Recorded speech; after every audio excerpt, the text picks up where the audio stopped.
এখন খুব সৰু আৰু সাধাৰণ দোকান য'ত ল'ৰা এজনে সকলো ধৰণৰ অনলাইন আৰু ফটো ভিডিঅ' এডিটিঙৰ কাম কৰে। হয়তো মোৰ কোৱাটো অলপ ভুল হৈছে। দোকানখন সৰু হ'ব পাৰে, কিন্তু সাধাৰণনো কেনেকৈ হ'ব? কৰ্মৰ স্থান কেতিয়াবা সাধাৰণ হ'ব পাৰে জানো? এই দোকানখনৰ জৰিয়তে সেই ল'ৰাজনে ভৱিষ্যতৰ কিমান যে আশা আৰু সপোন দেখিছে। যিহেতু অনলাইন আৰু এডিটিং কৰি থকা দোকান, আপোনালোকে ইয়াত কম্পিউটাৰ, প্ৰিণ্টাৰ এই সকলোবোৰ বস্তু দেখিছে। কিন্তু মই পিছে আপোনালোকক বেলেগ এটা বস্তুহে দেখুৱাব বিচাৰিছোঁ। এই ড্ৰাম ছেটযোৰ, এইযোৰনো ইয়াত কেলে আছে? পৃথিৱীত বহুত মানুহ আছে যি প্ৰায়ে কৈ থাকে যে তেওঁলোকৰ কৰ্মৰ ব্যস্ততাত নিজৰ পেশ্যন বা হবিবোৰ পূৰাই কৰিব নোৱাৰিলে।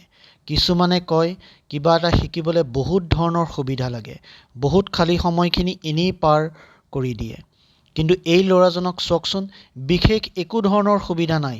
দোকানখনত কোনোমতে ড্ৰাম ছেটযোৰ সোমাইছে।